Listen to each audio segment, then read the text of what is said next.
Nueva sesión del seminario Perspectiva Ísmica. Y bueno, agradezco mucho a José Antonio Meléndez, que nos va a conversar diferentes tópicos sobre seguridad y sobre política en Centroamérica. Y quisiera agradecer también que Andrés Felipe, que está aquí presente, eh, nos va a hacer un pequeño comentario de apertura, como tenemos la costumbre siempre, sobre nuestro libro Perspectiva Ísmica, nuestra serie de libros. Vamos entonces a empezar primero con este espacio que siempre tenemos.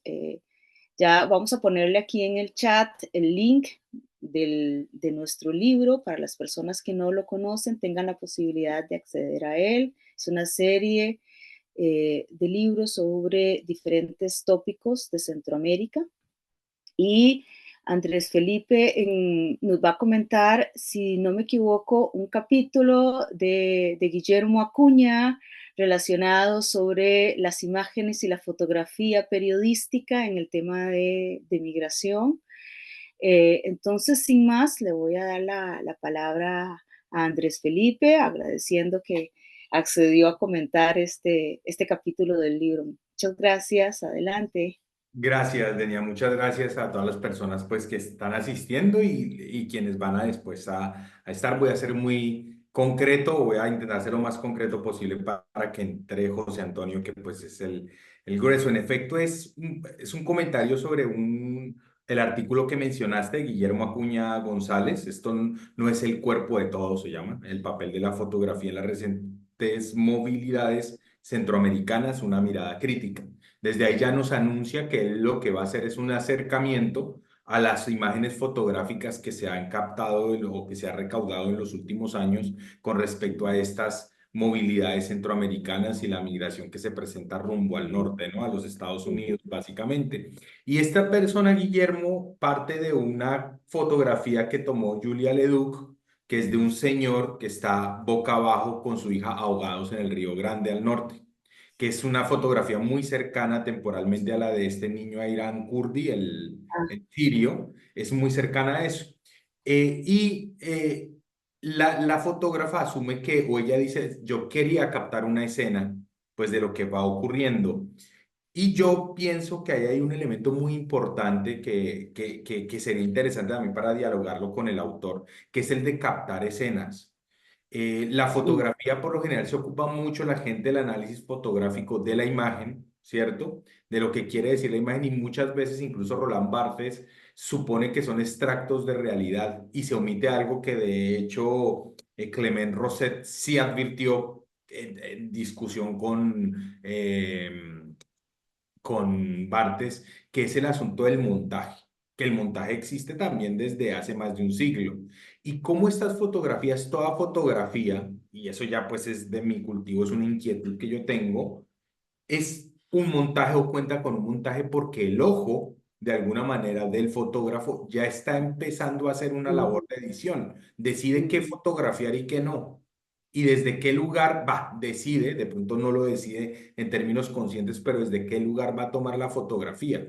¿Sí? ¿Por qué esa fotografía y por qué no otras? ¿Por qué se concentra en determinado sujeto y no en otros? Entonces, esto es muy importante y esto alcanza a verlo Guillermo cuando plantea después toda esa serie de problemáticas que hay con respecto a las imágenes. Y para tales efectos, él plantea incluso dos modalidades o dos formas de migración, dos zonas de migración que existen en Centroamérica. Por un lado, el bloque norte, que es Guatemala, Salvador y Honduras, que son los que van básicamente a los Estados Unidos. Y hay un bloque sur, que es el influjo Panamá, Costa Rica, Nicaragua, ¿no? Que es más una migración intracentroamericana, por así decirlo, ¿no? Entonces, él plantea esos dos bloques. Tenemos claro que se exalta mucho el bloque norte, ¿no? El bloque sur no tanto, aunque él ha planteado que ha habido una serie de etapas también que han servido, es una de etapas analíticas que él plantea, que una es el de los niños y niñas no acompañados entre Estados Unidos y México, que llega hasta el 14. Después él habla de un periodo que es la movilidad colectivizada y la visibilización de otras fronteras. Es cuando surge todo esto de las caravanas. Él de hecho lo dice en tono crítico, la caranavalización de la migración, ¿sí? Y el último es la excepcionalidad continuada, que con el cierre de fronteras que se agudiza con la aparición del COVID y todo esto y el tema de la salud. Entonces, él plantea que una serie de problemáticas con estas fotografías que él ha visto. Una es que casi siempre al migrante, el cuerpo migrante, se le retrata como si no tuviera ni voz, ni agencia, ni autonomía. El otro es que lo asocian siempre con hambre, violencia, crimen y muerte, ¿no? Siempre la migración va por esos lados, pero siempre con una imagen, un cuerpo que tiene ahí. Y la pregunta apunta con lo que les mencionaba al comienzo, desde dónde tomo la fotografía o el ojo del fotógrafo, ¿no? Y que también muchas veces la fotografía en sí tiene un elemento que es muy complejo y es que muchas veces se suele soslayar el contexto al cual sale uno a preguntarse por qué terminaron estos sujetos o estos cuerpos retratados acá, o cuál fue el camino, ¿no? Y eso ocurre precisamente con la fotografía. Entonces aparece el padre abrazado a su hija o su hijo, no recuerdo bien, ahogado. Ah, pobrecitos, qué terrible, ¿por qué les habrá tocado irse? Ahí queda todo. Entonces nadie se pregunta por el contexto social, el contexto económico del que parten o todos esos problemas. Entonces hay una suerte de, yo no le diría estetización, sino descontextualización o una suerte de búsqueda de pureza de ese enunciado fotográfico, ¿no? Es algo que, por ejemplo, en lo personal siempre me genera tensiones con determinadas fotografías, ¿no? Y viene el asunto que de hecho lo plantea aquí Guillermo cuando dialoga con un fotógrafo hondureño del asunto ético y el fotógrafo hondureño dice en un momento dado, yo no puedo sentarme a pensar mucho en la colonialidad de lo que voy a fotografiar o en mi acto de fotografía, porque si pienso mucho en eso, no voy a poder fotografiar nada, ¿no? Entonces es un elemento, es una tensión que debemos tener presente, porque justamente ahí es donde uno se, hasta qué punto yo al volver una fotografía, una suerte de entidad carente de contexto, de lugar de enunciación y convertirlo solo en obra de arte, también se convierte en un espacio en el cual se aborda esto que desde la modernidad se llama el drama humano, la condición humana, pero esto es algo inherente o a qué se debe en realidad todo el contexto que hay detrás de eso y pienso que Guillermo problematiza eso en este texto y de hecho él plantea una serie de aspectos o preguntas que va a tratar, que indaga a lo largo de su texto. Una es cuál es la utilidad de la fotografía para las ciencias sociales. Y aquí yo creo que es un elemento fundamental y a propósito de lo que hablábamos antes, se suele entender a la fotografía de las ciencias sociales como un elemento de ilustración o como un testimonio. Entonces se vuelve a soslayar el ojo del fotógrafo. Es que detrás de la cámara hay un fotógrafo, detrás del celular hay alguien que oprime el botón. ¿Por qué oprime el botón desde ahí? ¿Por qué ese fotógrafo está ahí? ¿Para qué está ahí? ¿Cuál es su mirada? O sea, en realidad una fotografía retrata es la mirada del que fotografió más que el objeto fotografiado, digámoslo así, o el sujeto fotografiado, como le quieran decir. Y esto en las ciencias sociales es muy importante porque se lo suele soslayar. Entonces, viene tal persona de cualquier disciplina. Miren cómo están de mal los migrantes en Tapachula, que es la ciudad donde estoy ahora, y cómo hacen para mostrar que están, entre comillas, mal, perdón la liviandad, pues con fotografías, pero no se cuestiona el ojo que fotografió. El otro es el sentido y memoria que produce la fotografía, ¿no? Él apunta mucho a eso, a esa potencialidad que tiene la imagen. El otro asunto es la noción de visibilidad de la fotografía y aquí también vale preguntarse quiénes ven esas fotografías, ¿no? Porque ese es el otro asunto también, cómo instala la fotografía en determinadas personas que trabajan en rubros concretos sobre este asunto de la fotografía. Y el último es el de la sensibilización con la imagen. Entonces quiero mostrar lo que les digo, el caso de esta persona con su hijo abrazado ahogados. Entonces muchas veces eso puede generar indignación, pero hay críticos que plantean que la indignación también se vuelve en un elemento que simplemente detiene. Todo queda, la reacción es me indigné. Ay, pobrecitos. Bueno, ¿cuánto quedó Real Madrid con Barcelona por la tarde, no? Y ya, ¿sí? Entonces, eso es muy importante a tener en cuenta acá. Finalmente, yo quería exaltar dos cosas que a mí me surgieron. Una, él plantea la construcción de las identidades nacionales también a partir de estas comunidades, estos colectivos que empiezan a marcharse rumbo al norte y que igual llevan su bandera de Honduras o El Salvador y generan comunidad y una noción de identidad. Esto es una pregunta que yo tengo y de pronto José Antonio también, no se tiene que ver también con la seguridad o con el asunto mundial contemporáneo, que uno ha visto muchos sionistas que son de comunidades neocristianas o cristianas, ¿sí? De diferentes credos cristianos, pero diferentes iglesias, perdón, yo no soy antropólogo de las religiones ni mucho menos, y la noción de éxodo. Y la noción de una tierra prometida. No sé hasta qué punto hay una suerte de conexión en esa noción de éxodo que le permite a mucha gente o que facilita un discurso prosionista en determinadas iglesias también con esta noción de éxodo y que es tan fuerte en Centroamérica también, ¿no? Y de hecho Giorgio Agamben publicó un texto hace 2 semanas criticando cómo el sionismo va en contra de la identidad judaica porque el éxodo es inherente al ser humano en la antropología judía. Entonces, un Estado anclado pues atenta contra esa noción de expatriación, por así decirlo, que es una condición, digámoslo así, del hombre, ¿no? Adánica, entendido Adán como humano en hebreo, ¿no? Entonces, eso es más una intuición que tengo y que vi acá, que vi esa relación como para que se piense Éxodo y cómo puede llegar a conectar en un momento dado. Y por el otro lado, Said Abayo, un filósofo camerunés, él toca algo con lo que yo quiero cerrar y que Guillermo tiene en su artículo, o lo plantea de manera muy aguda, y es que hay subjetividades que pueden ser exhibidas en su dolor, en su tristeza, pero hay otras que no. ¿Sí? Aún no hemos visto fotografías de un rico sometido a determinado dolor, aspirando cualquier cantidad de cocaína y tristísimo en Nueva York, ¿sí? Salvo en las películas estetizantes de Hollywood. O sea, no se les toma fotos a ellos sino por medio de ficciones, pero en cambio, con los pobres sí hay esto, ¿no? Con el migrante en este caso pobre, ¿no? Además, ¿no? El que tiene que irse a pie hasta allá. Entonces, eso lo tiene Saída Bayo y yo creo que es un elemento fundamental que aparece en este artículo y que precisamente pone en tensión este trabajo fotográfico con respecto a las migraciones, ¿no? Entonces yo por ahí lo cierro, es más como una invitación y espero que así haya surtido efecto para que lean este texto y pues los demás del volumen. Muchas gracias.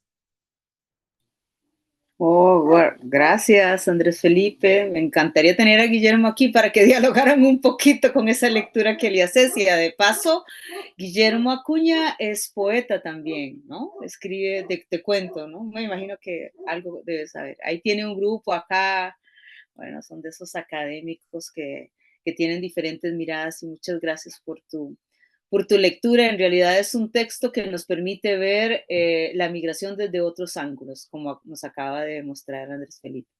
Ok, este texto es de una serie que la hemos denominado Centroamérica en perspectiva ísmica, que se publicó junto con la Universidad de Sao Paulo, y este libro en particular es el tomo 2 que se llama Pueblos, Movimientos, Saberes y Migraciones en el Istmo Centroamericano.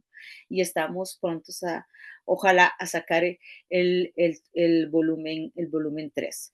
Bueno, entonces, sin más, vamos a escuchar a José Antonio Meléndez. José Antonio es sociólogo, es estudiante de doctorado en estudios latinoamericanos de la UNAM y las áreas de interés de José Antonio son patrones de acumulación de capital y Estado en América Latina. Tenemos la dicha de que, bueno, este es un preámbulo de su tesis, que ya está en la etapa final, su tesis de doctorado. Entonces es un enorme gusto, José Antonio, tenerlo acá y específicamente la presentación de hoy va a conversar un poco sobre el tema de democracia y seguridad en Centroamérica, un tema siempre presente en nuestra región. Entonces, José Antonio, si querés poner las diapositivas, no sé. Bienvenido, este es tu casa, tu espacio, un gusto tenerte por acá. Hola, buenos días. Gracias a todas, a todos, especialmente a Carmen, a Denia, a Nelis. por la invitación, por el espacio y poder compartir con ustedes parte del trabajo de investigación que estoy realizando. Y bueno, es justamente una reflexión en torno a la seguridad y la democracia. Me voy a concentrar principalmente en Guatemala, Honduras y El Salvador. Es un tema que estoy desarrollando, como lo decías, en el doctorado. Un poco la periodicidad de 2003 tiene que ver con el año en que se empezaron a desplegar estos planes de seguridad, sobre todo que fueron llamados de mano dura. El corte en 2020 obedece un poco a que quizá empiecen a haber cambios en las tendencias que se vienen dibujando. Pienso sobre todo en el caso de El Salvador, que es tan sonado. Y bueno, voy a comenzar un poco planteando un mapa desde donde yo estoy orientándome, desde donde yo estoy leyendo los procesos en estos tres países. Para comenzar con el tema del Estado, me parece necesario plantear esta cuestión y sobre todo no ver al Estado como una cosa, como un ente, sino más bien como una relación social, un lazo entre seres humanos que buscaría cohesionar a los grupos, a las clases, debido a que hay fricciones en torno a relaciones de dominación y de explotación. Claro, aquí también estoy asumiendo que se trata de grupos humanos atravesados por relaciones de explotación y dominación de corte capitalista, es decir, una sociedad atravesada por las relaciones del capital, y marcarían una especificidad en torno al Estado, sobre todo por la separación, unión entre la economía y la política, o entre el campo de la acumulación y el campo de la dominación o el mando. Es decir, si bien hay una expropiación de un excedente generado por los productores directos en función de un grupo minoritario, dentro de la sociedad del capital, esto se genera a través de la compra y venta de la fuerza de trabajo, es decir, por lazos mercantiles, y parecería que no hay una mediación política, no hay una coerción al momento de la explotación. Con esto plantea la teoría, hay una necesidad de pensar estos vínculos, es decir, que no haya una mirada exclusivamente politicista, aunque tampoco quiere decir que la política se explique por la economía, que sería el otro punto, una visión economicista, sino más bien ver esas ligas, esas articulaciones que hay entre ambas esferas, donde el Estado vendría a cuestionar esos antagonismos. Eso en un primer momento. Después está el tema de que el Estado cristalizará en aparatos, en instituciones, en los órganos de gobierno.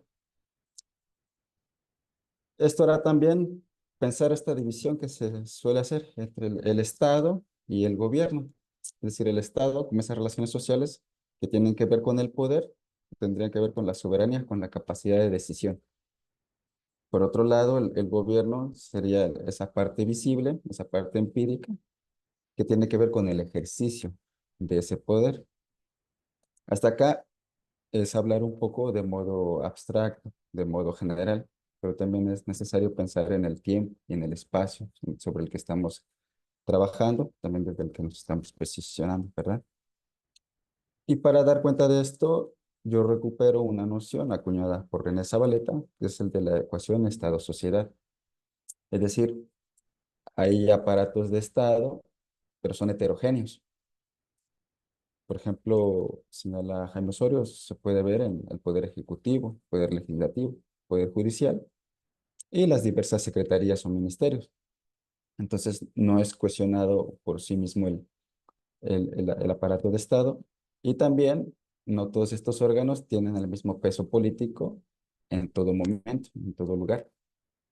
Y por eso hay que verlos en un periodo determinado. Y eso es lo que intenta hacer la noción ecuación Estado-sociedad. Esa articulación, por un lado, entre las clases sociales, entre los grupos, la sociedad civil, por ejemplo, y el gobierno, vertebrado por ciertas instituciones en un momento específico. Esto me hace también introducir el tema de las relaciones mando y obediencia, que aquí yo lo tomo de la profesora Rina Ruz. Esta cuestión del mando y obediencia tendría que ver con la aceptación de un orden determinado en un momento. En este caso, en la ecuación Estado-sociedad, habrá aparatos específicos que se encargarán de la reproducción de esta dimensión social. Esto no quiere decir que el conflicto se suprima, sino que más bien se buscará canalizar hacia espacios que sean más manejables, que no pongan en entredicho las condiciones de acumulación y reproducción de capital. A, a su vez, se puede ir viendo un esfuerzo de ir haciendo un análisis más concreto, pero quiero recordar también que estos tres países sobre los que me estoy concentrando son parte de América Latina, y aquí estoy asumiendo América Latina como parte de la periferia del sistema mundial. Esto marcará especificidades dentro de las dinámicas de reproducción del capital, y también marcará especificidades en los procesos estatales, ¿no? En la estatalidad. Retomando parte de los desarrollos de Agustín Cueva, aquí me interesan dos dimensiones para lo que quiero abordar más adelante. No son los únicos rasgos considerados particulares del Estado en América Latina, pero me sirven a mí para orientar la investigación, el análisis. Por un lado, es que debido a que se agudizan las contradicciones del capital en nuestros países, eso genera que la construcción del consenso, la marcha de esas relaciones mando-obediencia sea más frágil si lo contraponemos con lo que ocurre en las zonas centrales, en las zonas imperialistas. Ligado con lo anterior, no necesariamente lo mismo, pero sí muy de la mano, es el tema de la recurrencia de regímenes de excepción, la recurrencia de la violencia estatal, precisamente para atajar esta agudización de los conflictos, esta fragilidad del consenso. Y con eso, pues, es que intento leer los procesos que se están desarrollando en estas sociedades en el periodo que marqué al inicio. Y bueno, tiene que ver también con los cambios que se sufrieron a fines del siglo XX. Por ejemplo, retomando un análisis de Salvador Martí y Diego Sánchez Encochea, que hablan de una triple transición en estas sociedades, de la guerra a la paz, de un modelo económico estatalista a otro centrado en el mercado, y de regímenes dictatoriales a la democracia. Yo cuestionaría un poco el tema de la democracia, aunque no es el asunto central, pero podría postular que hubo un cambio en la ecuación Estado-sociedad hacia una de carácter liberal, o si se puede decir democrática, y para dar un poco en cuenta qué dinámica se siguió, retomo esta caracterización del profesor Osorio, de que se pasó de un Estado paternalista a un Estado eficiente, y sobre todo de una dinámica de súbditos a ciudadanos, y donde la legitimidad estatal se alcanzaría ahora dentro de las urnas, dentro de las consultas electorales. Es aquí donde planteo que hubo un intento de redirigir los conflictos y generar esas relaciones de mando-obediencia hacia los procesos electorales, hacia una dinámica de partidos. Y bueno, me parece que puede ilustrar un poco esta dinámica, este cuadro, a partir del índice de democracia de The Economist. Se pueden generar críticas hacia este tipo de mediciones, hacia cuáles son los rasgos de un régimen democrático que podemos considerar. Pero aquí me quiero concentrar en la columna que está sombreada, precisamente aquella que considera los procesos electorales y el pluralismo. A lo largo de los años que he ido anotando, que he ido seleccionando, es esta columna la que aparece con las puntuaciones más altas, aunque hay una tendencia a reducir la calificación, un deterioro, salvo el caso de Honduras, pero aparece más valorada por contraposición a las columnas restantes. Me parece que esto es indicador de cómo se buscó reposicionar el campo del conflicto, el campo del antagonismo social, que fuese canalizado hacia esta vía. También tenemos los años 90 como la izquierda puede ya comenzar a participar en la arena electoral. Caso de 1994 del Frente en El Salvador. Carlos Figueroa también señala cómo la izquierda guatemalteca pudo participar en las elecciones del 95 y en Honduras en la primera mitad de los años 90 con el gobierno del presidente Calleja. Sin embargo, eh, empiezan a verse también tensiones dentro de la arena electoral, dentro de lo que se considera uno de los ejes de la democracia. Y aquí con esta medición del Latino Barómetro, al ver la insatisfacción con la democracia, hay oscilaciones. Hay momentos en que sube, momentos en que baja la insatisfacción, pero podemos ver una cierta tendencia a fluctuar entre el 60 y el 80% de la población consultada, es decir, entre 6 y 8 personas de estos tres países tienen alguna insatisfacción con la nueva ecuación Estado-sociedad, y esto orillará entonces a la emergencia de estos planes de corte punitivo en atención a la inseguridad. Claro, también un indicador típico que se suele utilizar para dar cuenta de la inseguridad en las sociedades es la tasa de homicidios por cada 100.000 habitantes, que era alta, sobre todo en la primera década del siglo XXI. Es dentro de ese escenario que me parece empieza a ganar centralidad la cuestión de la inseguridad. Y eso lo llevo al análisis de cuáles han sido los procesos de estas políticas públicas enfocadas a atajar la violencia. Este análisis lo voy presentando según el proceso que se suele hablar de las políticas públicas, que es el modelo heurístico, modelo del libro de texto. Es decir, que las políticas seguirían una fase de construcción de la agenda, ¿sí? Diferentes actores convergen para dar cuenta cuál es el fenómeno que se habrá de atender. Un poco el diagnóstico. Habrá una fase de decisión, una vez que se tiene delimitado el problema, cómo se va a atajar, cómo se va a atender, proceso de implementación, la puesta en marcha de lo que se ha decidido, puede haber un proceso también de evaluación. Con esto no quiere decir que las políticas sigan todas estas fases. Podrá haber otras y sobre todo tampoco que sea un proceso lineal, que se siga así como se presenta en el análisis. Pero la riqueza que yo encuentro acá es que contribuye a ordenar el proceso y un poco a revelar la dinámica, la vinculación entre este proceso político relacionado con la dinámica de la acumulación. En este caso, yo me concentraré en la dinámica de la agenda, sobre todo la visión desde desde el gobierno y también el tema de las decisiones. Y aquí entonces señala un poco la cuestión de cómo en la agenda se va construyendo lo que la teoría denomina de violencia directa. Eh, Tenemos el caso de El Salvador, para no irme renglón por renglón, pero vemos en 2004, declaración del presidente Francisco Flores, identificando a los mareros, ¿no? A las pandillas como agentes que generan la inseguridad, la violencia y cómo hay que endurecer el castigo. Lo mismo en 2021, el ministro de Seguridad de El Salvador, recordando el Plan Control Territorial, que sería ese gran marco que guía la política de seguridad y habla de la captura de delincuentes. Entonces ya vamos viendo que se identifica a a ciertos sectores como los agentes de la inseguridad y cómo habría que endurecer el castigo. Lo mismo vemos en Guatemala, principios del gobierno de Oscar Berger, cómo llama a que se cumpla la ley. Y después en 2020 también el presidente Yamatei habla de endurecer el castigo, de considerar a las pandillas como grupos terroristas.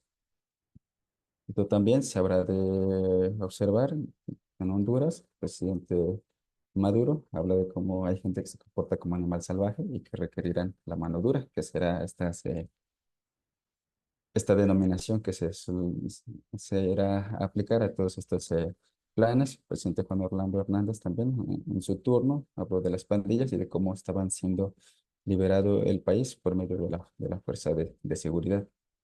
Entonces vamos viendo cómo desde el gobierno se va construyendo un problema de violencia, de inseguridad, pero que estaría más vinculado a la violencia directa o subjetiva. Aquí retomo los aportes de Galton y Zizek, que plantean que este tipo de violencia es presentada como una interrupción de una cotidianidad, digamos, de una normalidad, por agentes que son identificables.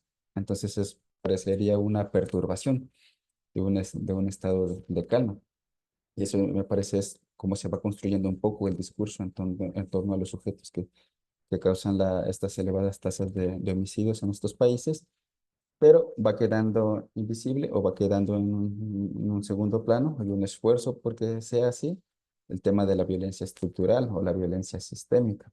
Es decir, aquel tipo de violencia que tiene que ver con disparidades en las relaciones sociales, en nuestras sociedades, que también generan beneficios para ciertos grupos, por contraposición a las mayorías, y que pueden redundar, por ejemplo, en la polarización de la riqueza, en la polarización de la red. Es decir, sería más bien una violencia que tiene que ver con una sociedad vehiculizada por el capital.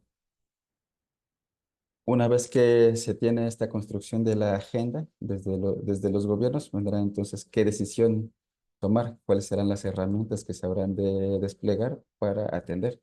Como ha señalado la literatura, es por la mano dura, el endurecimiento del castigo. Un poco recordar un informe de Washington Office para Latinoamérica. Recuerda un poco cómo, si bien se fueron construyendo nuevas policías, sobre todo en el diseño de los noventas, pero parte importante de las agentes de estas nuevas instancias provenían de los aparatos anteriores, del personal policial de los regímenes previos. Por otro lado, estas decisiones se han enfocado a la persecución de las pandillas, es decir, encarcelamientos masivos. Y si bien hay también señalamientos de cómo se va militarizando las políticas de seguridad, señalar que en las constituciones precisamente aparece como una posibilidad el involucramiento de las Fuerzas Armadas dentro de tareas de mantenimiento del orden interno. Y hay un reporte de Flaxo e Incide, más o menos reciente, 2017, que da cuenta también de que hay una ausencia de políticas de prevención. Entonces vemos un poco cómo se amalgama la construcción de la agenda, es decir, hay ciertos sujetos que generan la violencia y entonces ahí se busca reprimir el delito, pero quedan de lado otro tipo de factores que señala la literatura como causantes o intervinientes dentro de los fenómenos de la violencia y de la inseguridad.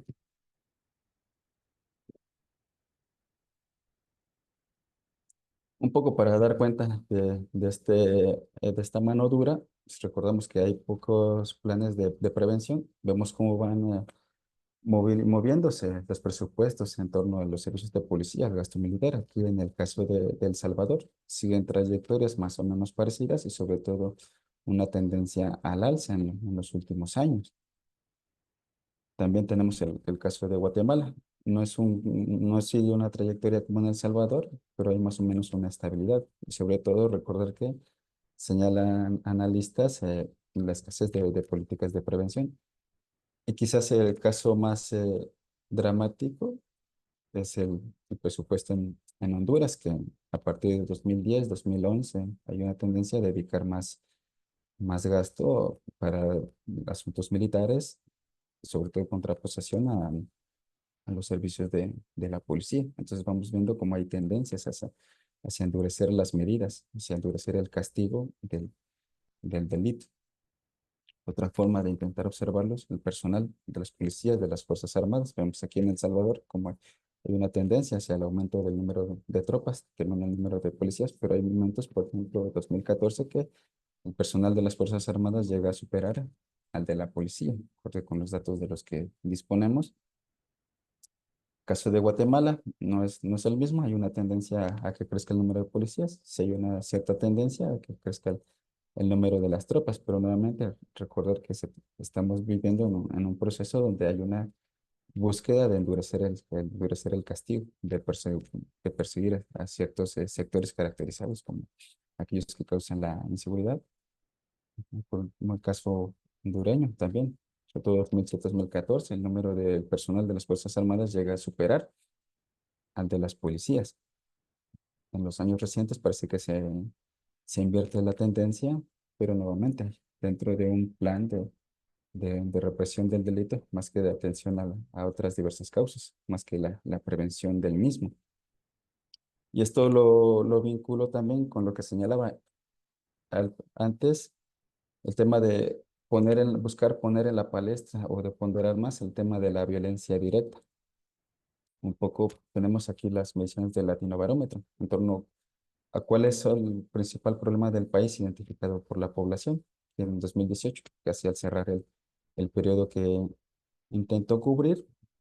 Y bueno, vemos cómo en El Salvador aparece en este año la delincuencia o la preocupación por la seguridad pública en primer lugar. Guatemala con una proporción menor, pero también aparece la preocupación por este tipo de fenómenos. En Honduras aparece en la segunda plaza, pero dentro digamos, de las preocupaciones de la población. Y sobre todo si recordamos cómo es pensada o cómo es presentada desde el gobierno este fenómeno, pues vemos cómo se va ponderando sobre todo este tema de la violencia directa por sobre otro tipo de fenómenos que también son de carácter violento, como es la concentración de la riqueza, la precariedad del mundo laboral que se ha observado en estos tres países. Y eso es también algo que me parece que permite dialogar un poco los problemas políticos con los problemas o con la dinámica de la acumulación de capital. Como se señalaba, se puso un modelo estatalista, un modelo más centrado en el mercado, que reproduce dinámicas de concentración de riqueza, que ha sido analizado por el pensamiento latinoamericano y vemos recurrencia de regímenes represivos, pero con otras modalidades, con otras características, no son las mismas del pasado, sigue siendo una dimensión represiva, pero me parece que dentro de esta articulación entre el campo de la acumulación y el campo del mando se puede ver algunas razones. Por ejemplo, se trata de modelos donde hay una alta circulación de capital, hay esfuerzos de atracción, de atraer inversión extranjera directa y también hay una importante dinámica exportadora, es decir, hay amplios flujos de capital y señala la teoría, formas de gobierno de carácter liberal, de carácter democrático, conviven mejor cuando hay una alta transformación de las formas del capital, precisamente por la plasticidad que se requiere. Sería diferente, en todo caso, con regímenes más unipersonales o con un Estado más cohesionado. Esto también orilla a pensar en la dinámica del sistema mundial que se está viviendo ahora en crisis, pero a lo largo de estos años que he señalado, se vivió lo que se ha caracterizado también como la mundialización o la mundialización neoliberal. Y me parece que son estos elementos que van dando pie a estos fenómenos de carácter político, de insatisfacción con la democracia, de demandas de mayor seguridad, pero una seguridad caracterizada para estigmatizar a ciertos grupos o caracterizar a ciertos grupos como aquellos principales y dejar de lado estos otros fenómenos como la violencia estructural, la violencia sistémica. Eso es un poco lo que yo estoy intentando desarrollar en mi investigación. Me parece que ahora en el momento del diálogo se puede ir enriqueciendo, se pueden ir escuchando otras perspectivas también o profundizar algunas que hayan quedado un poco matizadas dentro de una explicación que busca ser más general. Y es un poco, estas son las referencias en las que me he ido apoyando. Y de nuevo, gracias por el espacio, gracias por permitirme presentar un poco del trabajo que vengo desarrollando.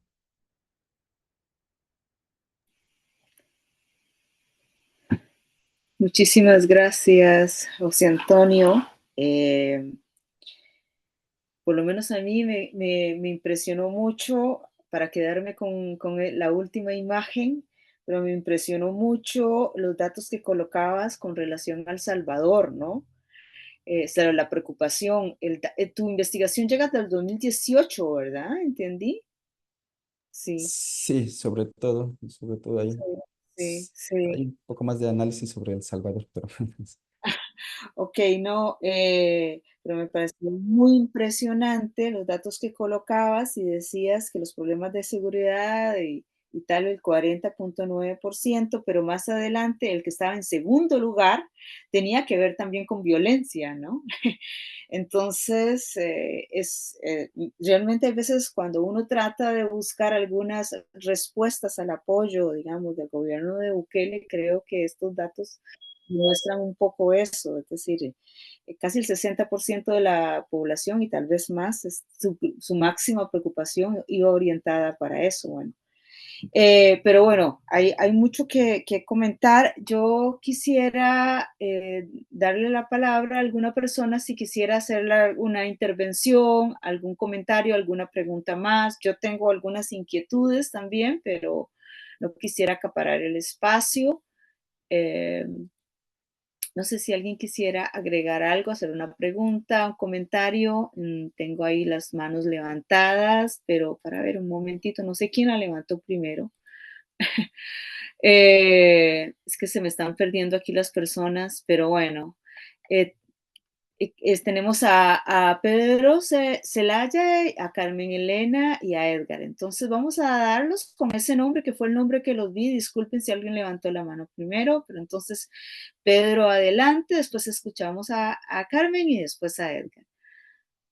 Estaba primero Carmen, entonces yo Ah, estaba está de hablando segundo. Carmen. Bueno, Carmen, querida. Bueno, muchas gracias, caballeros. No, muchísimas gracias. Qué bueno que me dan la palabra porque yo básicamente lo que quiero es agradecer en primer lugar a Edgar, nuestro compañero acá presente. Gracias por conectarte hoy, Edgar, y qué bueno que estás. Em, Edgar, bueno, ya tenemos algunos años de conocernos, de coincidir, de compartir. Y Edgar también es un mexicano centroamericanista, ¿no? Entonces, lo que yo quiero es agradecerle a Edgar por habernos presentado, por habernos traído la sugerencia de invitar a José Antonio y también con Denia, José Antonio, darte la bienvenida a este espacio, a Oísmo, a nuestro GT. La verdad que también, igual que Denia, muy impresionada porque nosotros como centroamericanos y centroamericanas, y en mi caso particular como salvadoreña, siempre, o sea, es muy valioso contar con estas miradas que son externas y que por externas tienen la capacidad de, pues sí, de poder contemplar otras aristas, por ejemplo, esta perspectiva que tú ofreces de los tres países y esta mirada como desde tu lugar, ¿no? Es muy, muy interesante tener esa posibilidad de una descripción del fenómeno más desapegada, digámoslo así. Y a mí, que soy una persona como tan emotiva, siempre me gusta poder tener esta apreciación y pues te felicito de verdad por esa investigación, por ese detalle, por ese análisis, por esas décadas. O sea, yo creo que estás apuntando a un lugar que tiene totalmente toda la relevancia, es por las razones que está diciendo Denia. O sea, no podemos entender a Centroamérica sin entender el problema de la seguridad, ¿no? Pero en nuestras disciplinas no lo abordamos. Entonces, de verdad nos ayuda un montón y muchas gracias a los dos, a Edgar, a José Antonio, por sus trabajos, por sus miradas. Tengo más cosas para decir y para preguntarte, pero en principio agradecerles muchísimo y también decir que si no estoy mal, Pedro es no voy a decir alumno, un participante del diplomado que estamos llevando a cabo, ¿sí o no, Pedro? Así que maravilloso que también te sumes a este espacio y bienvenido, excelente, qué lindo. Así que te dejo la palabra.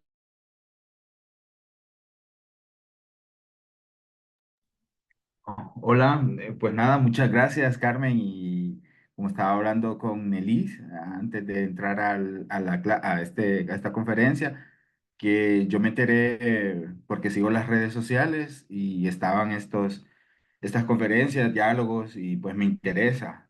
Yo soy de Honduras y vivo en Honduras. Entonces, encantado de escuchar a José Antonio. Me llama mucho la atención varios datos, uno en específico que es el desempleo. Aquí en Honduras he estado viendo una dinámica de que yo soy profesor de secundaria en una escuela bilingüe. Entonces muchos de estos chicos veo de que ellos salen a la universidad, pero después de la universidad se van a hacer una maestría, un máster, tanto a Inglaterra como a Estados Unidos, y muchos hacen el máster, se quedan un año ahí y muchas empresas les hacen saber de que pueden ser contratados, pero tienen una atadura con la beca de aquí, que ellos tienen que regresar y aportar desde sus disciplinas de sus disciplinas en sus áreas laborales, ¿verdad? Entonces ellos están un par de años aquí y luego las empresas estas, tanto de Inglaterra como de Estados Unidos, eh, lo llaman y a ellos aplican, pero ya no tienen atadura. Entonces, aquí realmente el desempleo es precario y también los salarios son muy precarios. Entonces, no sé, a veces uno dice cómo hacer para que no se vayan estas personas. Y también otra parte que me llamó la atención de que en Honduras, siento yo desde mi punto de vista y mi poca lectura también, de que aquí no ha habido una izquierda eh, como tal, ¿no?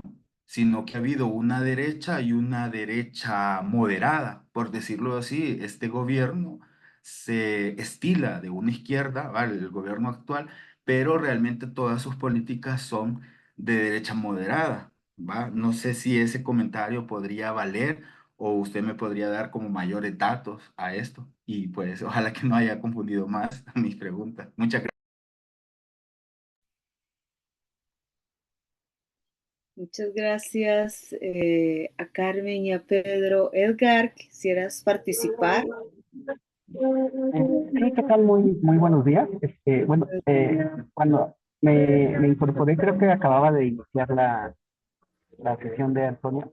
Eh, y bueno, yo tengo una pregunta, Antonio, sobre cuando tú nos expones cómo manejaste la información a través del proceso heurístico de las políticas públicas, a partir de la agenda, la inversión. Y por ahí mencionabas, por ejemplo, o sea, entiendo que la investigación termina en el 18, pero hay un ejemplo bastante potente que es el Plan Control Territorial del Salvador. A propósito de lo que te quiero preguntar, los planes mano dura, super mano dura, el Plan Control Territorial se han enmarcado como las políticas de mano dura en El Salvador, pero no existen como planes en términos de política pública, con indicadores, metas, objetivos, informes, evaluaciones, todo lo que se supone es una política pública. Los planes mano dura eran memos, ¿no? De una o de dos páginas, de conferencias de prensa.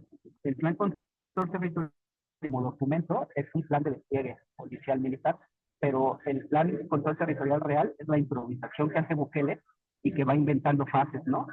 Le va poniendo nombres, todo, hace una campaña de comunicación, etcétera.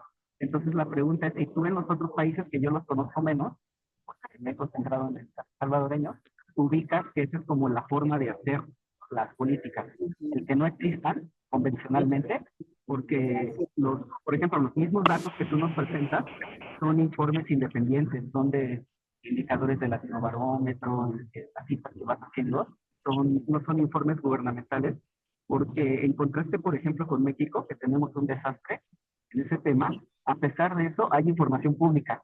Entonces tenemos informes anuales, en las mañaneras hay un día de la semana en el que el Gabinete de Seguridad informa. Entonces todo eso no existe, al menos que yo conozca en el caso de El Salvador, ¿no?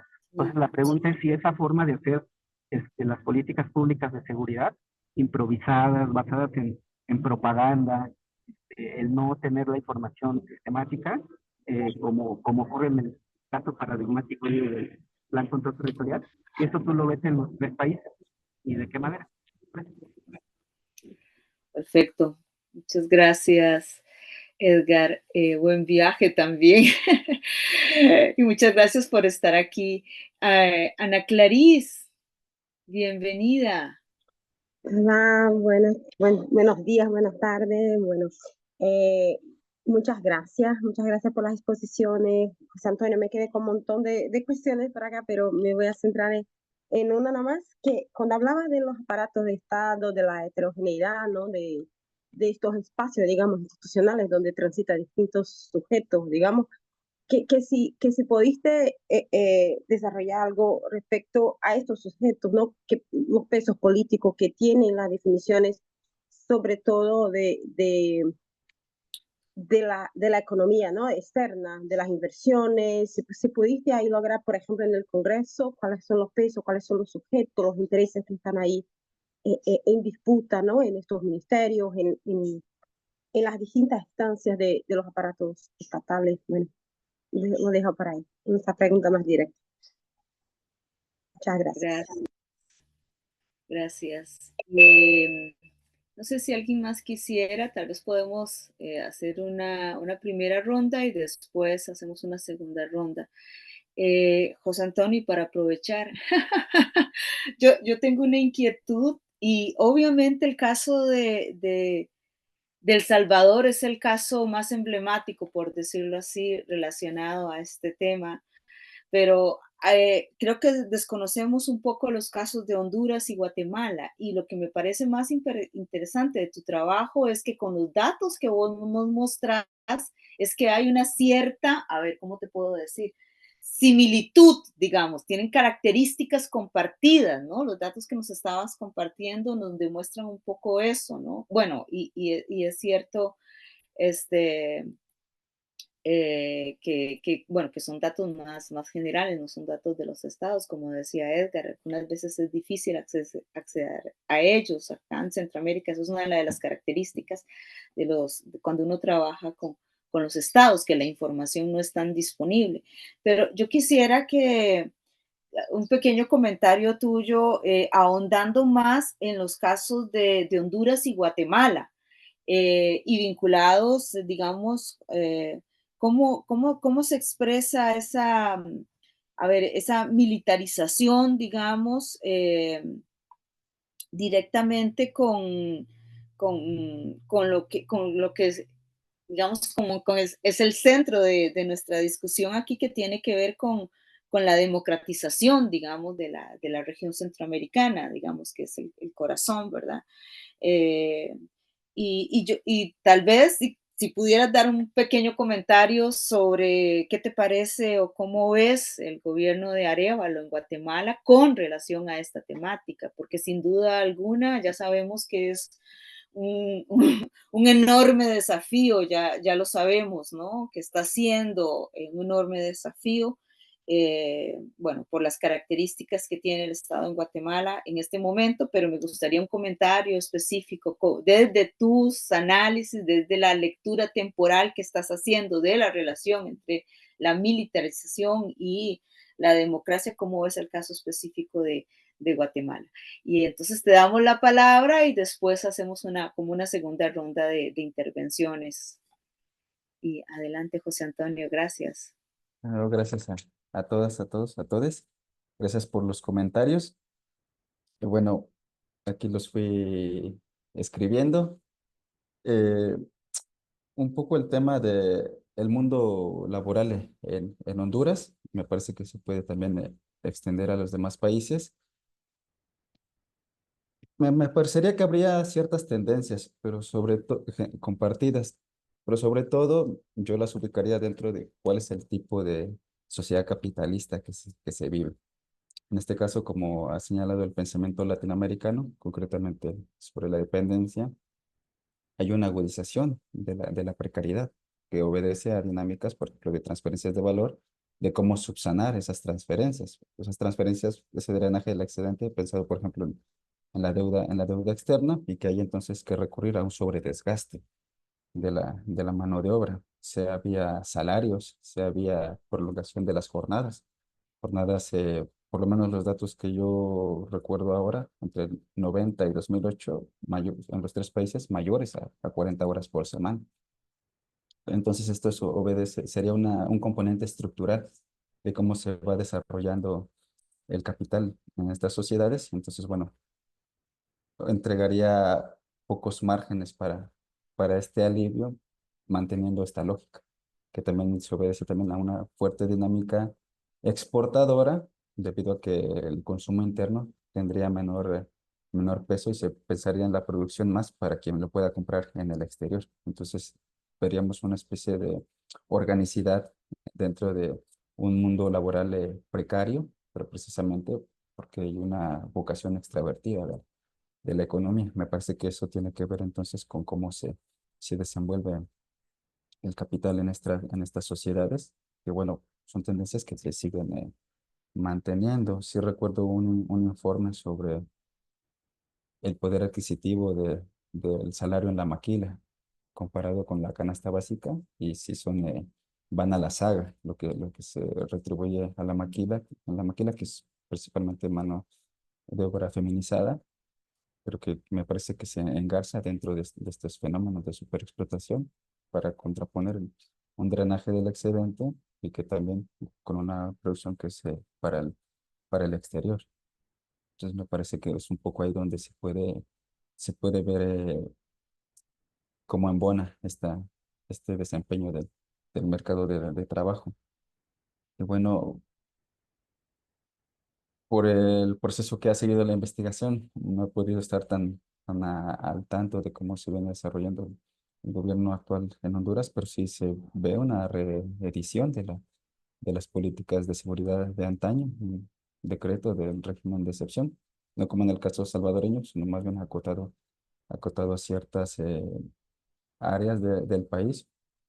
Pues bueno, estaría dentro de la discusión también los proyectos de izquierda, de derecha, que me parece que es necesario traerlos a la mesa, sobre todo por eh, cómo estamos viviendo en estos días. Es lo que yo podría decir. No lo he seguido tanto. Y lo que señalaba Edgar, el tema el acceso a los datos, en efecto. Por ejemplo, yo cuando hice los primeros acercamientos, sí encontré, por ejemplo, el plan El Salvador Seguro.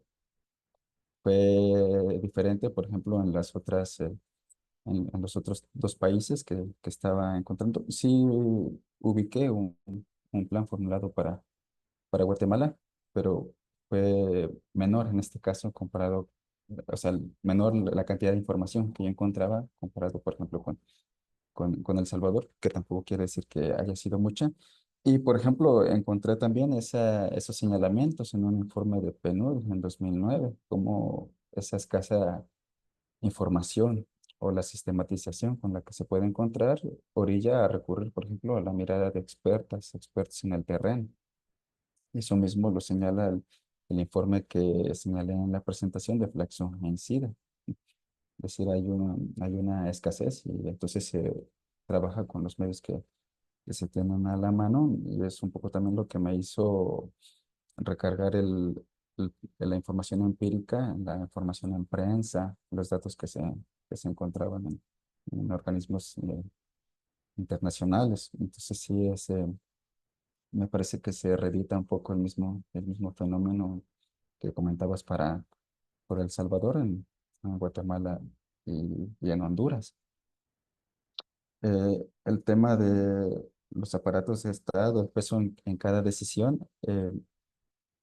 Por ejemplo, algo que remarca la teoría, pues, por ejemplo, en René Zabaleta él habla de cómo se engarza mejor estas formas de gobierno democráticas liberales con una dinámica que requiere la alta circulación de capital.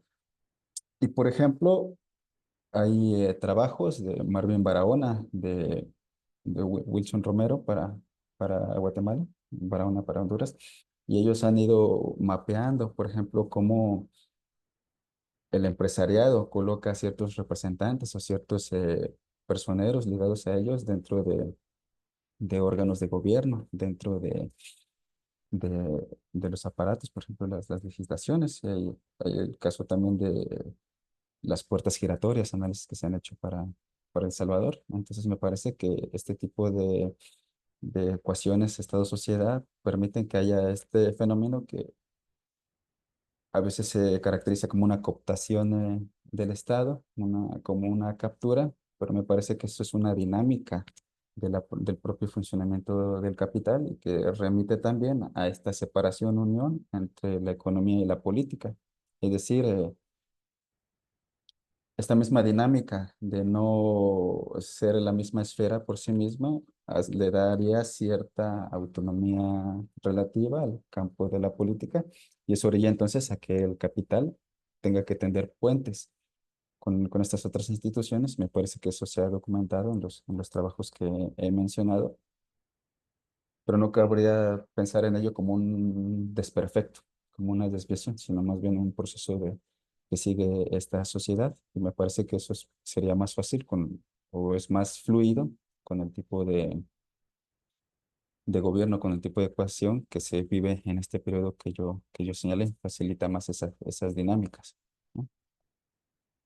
Y, por ejemplo, el tema de que señalaba sobre la militarización, la democratización y el proceso, por ejemplo, de Arévalo. Igual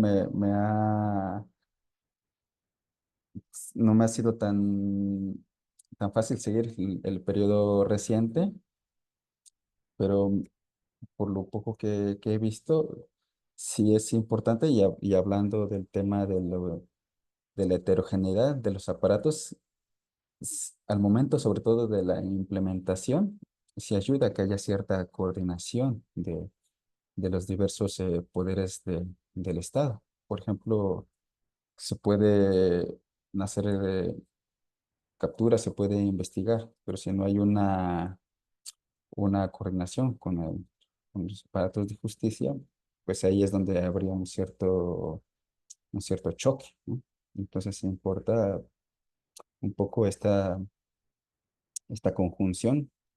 Claro, también pueden haber casos de concentración del poder, un poco como se vive en El Salvador, pero dentro de un proceso de construcción de paz y dentro de un esfuerzo por democratizar, sí ayuda a que haya una cierta conjunción de proyectos entre los diversos poderes del Estado, precisamente para que no haya estas fricciones. Y bueno, creo que eso es lo que tendría para responder ahora. Lo de Ana Clarice, ¿lo respondiste? Ah, sí, ¿no? Bueno, no llegué a tomar nota de la referencia que dice del mapeo de personeros. Si puedes repetir, te agradezco. Ay, gracias, Deño, por la de Jaire, de que complemente. Ah, sí, sí, yo lo que recuerdo es trabajo de Marvin Barahona para Honduras. No tengo a la mano el título y también de Wilson Romero para Guatemala. Me parece que en Claxon, trabajo de Romero. Perfecto, muchas gracias. Em, no sé si alguien más quisiera hacer un comentario, una pregunta, tal vez una comparación con relación a sus trabajos también. Edgar, Ah, adelante. gracias. Perdón que abuse con las, No, las perfecto, preguntas. Tengo otra. Que ya llegué a mi aprendemos. destino. Pensaba llegar más temprano. Si alguien conoce la Ciudad de México, vine a la Ibero y es como viajar a otro país. Lejísimos de todo. Pero bueno, ya llegamos. Quiero preguntarle a Antonio sobre el rol de los Estados Unidos Mm, en el aval y después en la reprobación de los ejecutores de las políticas de mano dura, porque ahí vemos, no sé, quisiera contrastar dos casos y conocer tu opinión. Por ejemplo, en el caso de Juan Orlando Hernández, prácticamente un narcopresidente, que fue, digamos, como en alguna medida tolerado, pero después ya sabemos en qué terminó, ¿no? Y en la justicia norteamericana, no en la hondureña. Y por otro caso vemos a Nayib Bukele, que no es tachado como Ortega ni como Maduro, como un dictador, y que en los años pasados, pues, medio gabinete estaba en las listas estas del Departamento de Estado de los Estados Unidos, la lista Engel, medio gabinete está ahí, reprobaciones sobre, no necesariamente el régimen de excepción, pero antes, con la pandemia, con la destitución de la Sala de lo Constitucional, había posicionamientos, ¿no? Pero ya muy recientemente, pues está como una omisión, ¿no? Pareciera, o como un silencio. que nunca es casual, ¿no? Entonces, cuando el imperio no dice algo es porque está tramando algo importante, no sé. Entonces, conocer tu opinión en el contraste de cómo los Estados Unidos, por un lado, intervienen en las políticas de seguridad con cooperación, pero después con una omisión ante violaciones a derechos humanos o intensificación de mano dura, pero después castigan. Entonces, yo no quisiera como adelantar una respuesta porque es pregunta, pero yo me imaginaría que en el futuro Civis Luna, Marroquín, que son los negociadores de la tregua de Bukele, van a estar presos en Estados Unidos en algún momento. No sé si hasta el mismo Bukele en algún momento en el futuro, pero no sé tú cómo lo veas en general el rol de los Estados Unidos. Excelente pregunta. Pedro, aquí vamos dos por participante. ¿Quieres comentar algo, Pedro? Adelante. Sí, por ejemplo, en el caso de Maduro y de Juan Orlando Hernández, creo que Maduro, no creo, no, es un hecho porque las noticias así lo hacen saber, de que él entró al ruedo político porque a él le mataron a su hijo. Entonces él dijo que iba a erradicar lo de las maras, las pandillas, y sí hubo una cierta mejora a la seguridad nacional. Pero en el caso de Juan Orlando Hernández, esta reducción que hubo fue un acuerdo entre las maras y pandillas y que él hacía saber a los medios de comunicación que estaban haciendo políticas para reducir la Muy bueno. criminalidad y todo lo que tiene que ver con los maras y pandillas. Pero al final se contradice porque su hermano era narcotraficante y él también, ¿verdad? Y aquí enlazo lo que estaba diciendo Edgar, de cómo Estados Unidos lo apoyó y hasta decían de que él, en el periodo de él de gobierno, se había reducido lo de la seguridad, lo de la inseguridad, las pandillas y todo eso.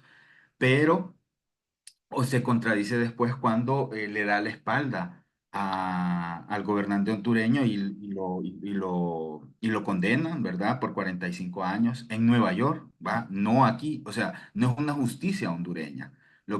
Y la justicia hondureña nunca le hizo saber a él que lo estaban investigando por actos de narcotráfico y todo eso. Entonces, esa parte sí me gustaría que me hiciera saber algún comentario o algo así. Gracias. Gracias.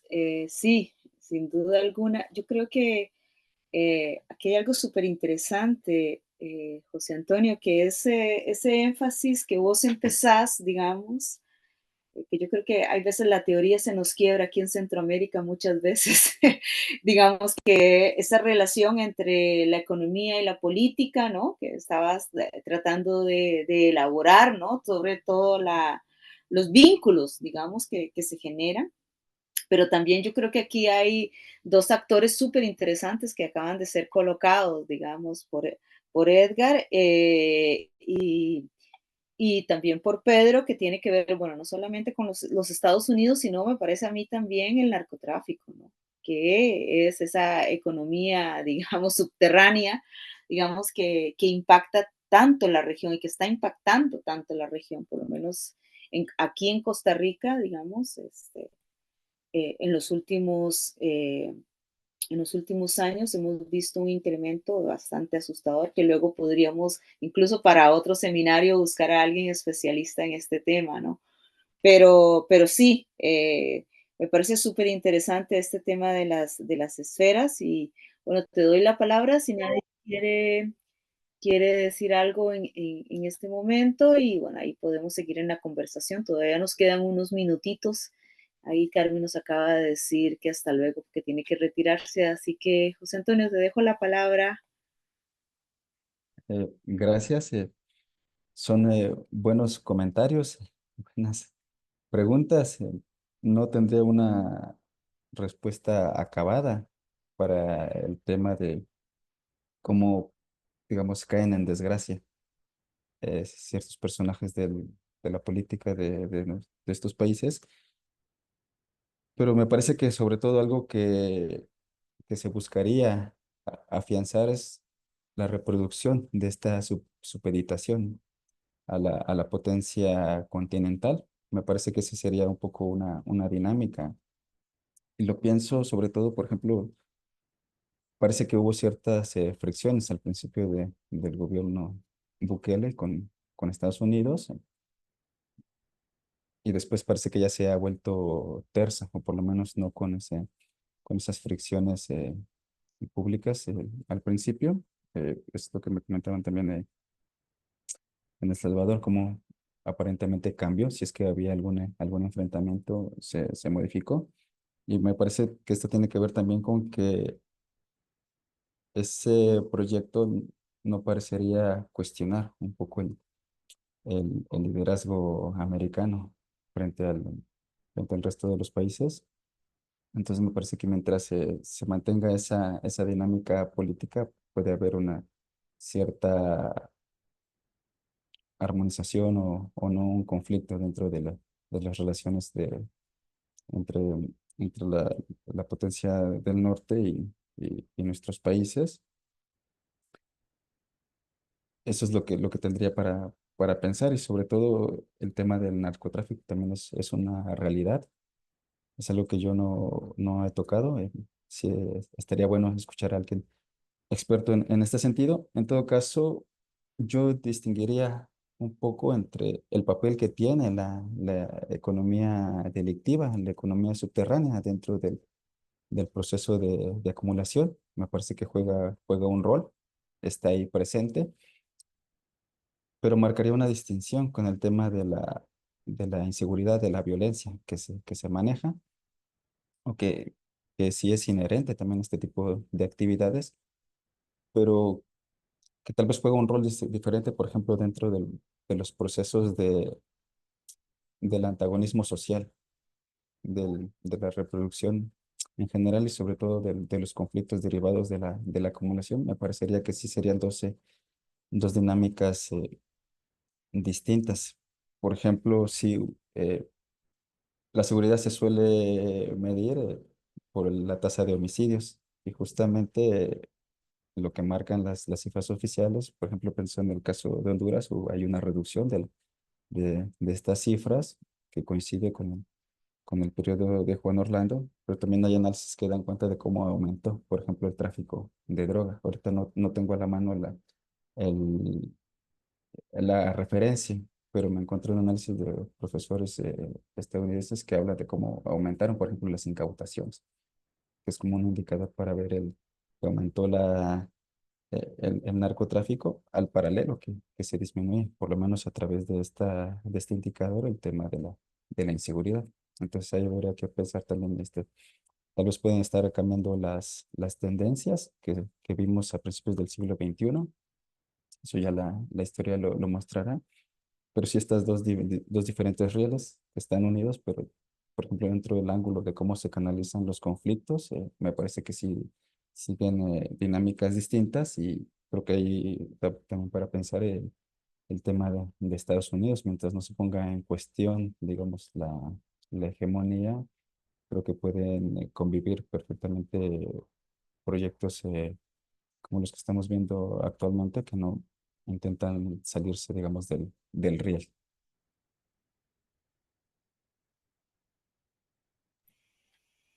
Sí, no, pues me queda como una gran interrogante, ¿no? Porque creo que es un tema ahí que en esta ecuación, digamos, que nos estás colocando, ¿no? De la economía y la política y la militarización y la democracia también, siempre hace falta esta otra parte como bien hablas, de la economía subterránea, ¿no? Del narcotráfico y la violencia, ¿no? Ok, no sé si alguien quisiera hacer algún comentario, tiene alguna observación. Yo lamentablemente casi tengo que irme, pero queda al mando Nelis. Tengo una clase. Eh, Tal vez voy a dejar una inquietud, José Antonio. Siempre cuando uno termina una tesis de doctorado, como vos en este proceso en que estás, siempre quedan otras preguntas, ¿no? Otras interrogantes.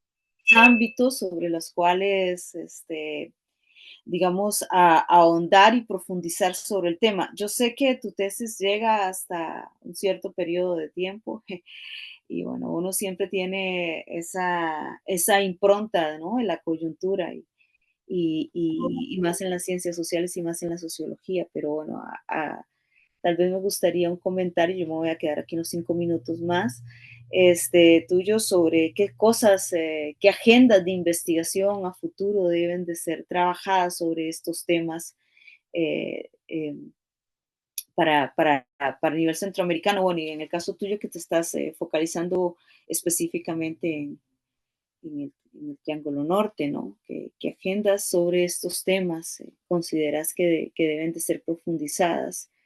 Y bueno, no sé si alguien más quisiera hacer algún comentario, una pregunta. Eh, Muy rápidamente, si José Antonio tiene de sus artículos, algunos de estos que nos puedas adelantar un poquito, ¿no? De cómo va la tesis, que nos pueda compartir, alguna publicación. Gracias. ok, bueno, si nadie más, entonces, bueno, escuchamos este último comentario, alguna que José Antonio nos puede hacer. Y yo le doy la palabra a Nelis para que cierre este espacio luego de que José Antonio intervenga. No sé si te pusimos en un compromiso, José Antonio, diciéndote que esos vacíos temáticos, ¿no? Porque creo que esto es importante, ¿no?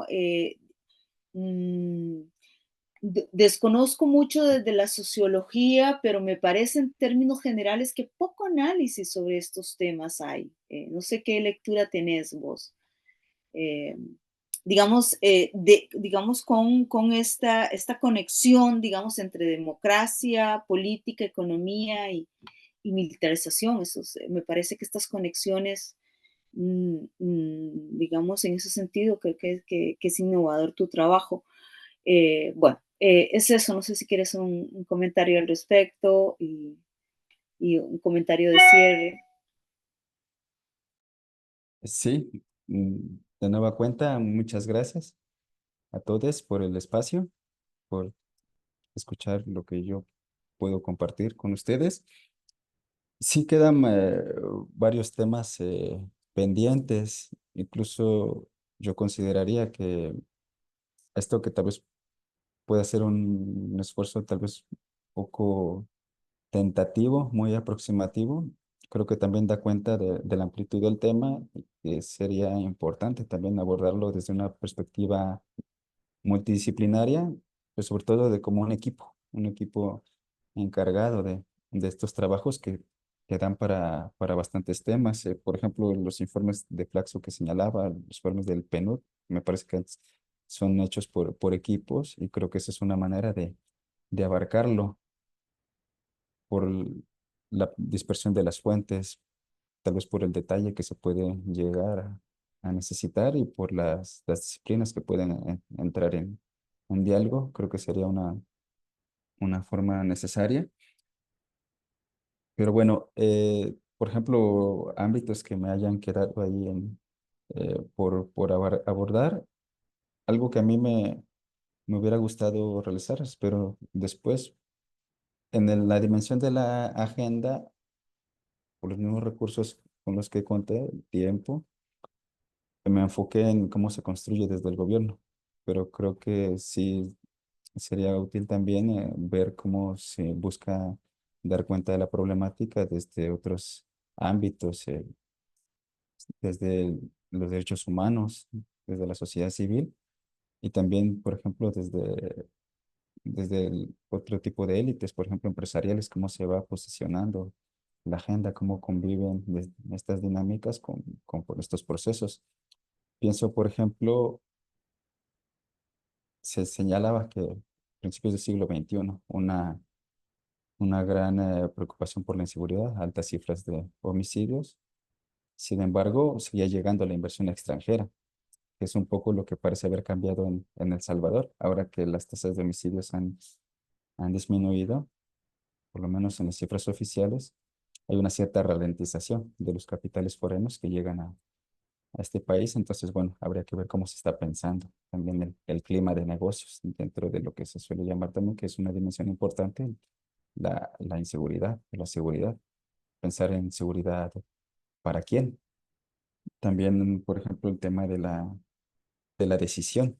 Eh, yo asumo, igual por las condiciones en las que desarrollo la investigación, ya unas decisiones tomadas, cuáles son los instrumentos que se han decidido aplicar, pero tal vez ver un poco más cómo ha sido ese proceso, quién sabe qué tan accesible sea, caracterizar esos fenómenos, pero es un poco estas mecánicas que se siguen para llegar a una decisión. Y lo mismo, por ejemplo, que me parece importante, que no suele ser rescatado, incluso dentro de la perspectiva de la que intento posicionarme, el tema de la implementación. Es decir, una vez que se toma la decisión, cómo se pone en práctica eso que ya se determinó, porque no es un tránsito mecánico. Hay también lógicas que vale la pena abordar. Me parece que eso queda, queda subsumido precisamente por lo que se le suele dedicar en atención a la agenda, a la decisión, pero también las dinámicas de implementación, cabría estudiarlas con mayor detalle. Trabajo sobre esta investigación que estoy realizando. Creo que esta sería un poco una primicia. A lo que me he dedicado antes ha sido sobre el tema de la dependencia en esos tres países. Un trabajo que se desprendió de mi investigación de maestría sobre el patrón de acumulación en Guatemala, Honduras y El Salvador, en la revista Estudios Latinoamericanos de la UNAM. Y otro trabajo que acaba de salir sobre las transferencias de valor, también en estos tres países, en la revista de Raíz Diversa.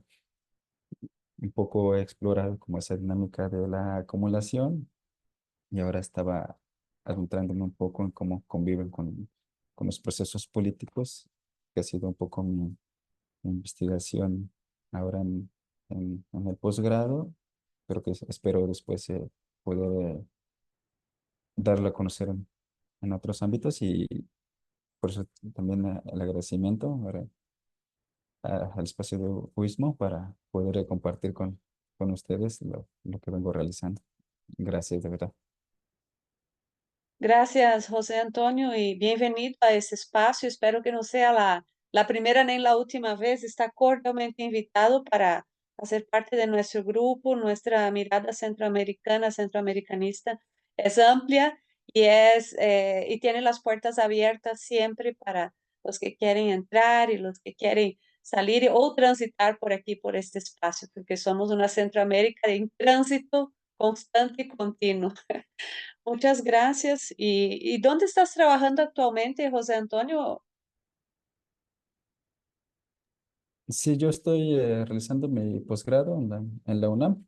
Por ahora estoy dedicado Ah, ok, a ok. esto. Muchísimas gracias. Entonces, repito lo que hablamos al inicio de esta grabación. Ojalá que este material que se queda grabado y subido en las redes de Uitsmo sea también material de consulta y de cursos que ustedes y nosotros tenemos a nuestras manos para que realmente ese material pueda ser reproducido. Muchas gracias, José Antonio, Ana, Pedro, Edgar, Carlos, Andrés Felipe, y Roberto y Natalia por cerrar nuestro seminario del mes de octubre y seguiremos en contacto. Entonces, un fuerte abrazo centroamericanista para ustedes. Muchas gracias. Buen día para todos. Buen día, gracias. Chao, chao, gracias. Gracias, Ana. Buen día, gracias. Gracias, José Antonio.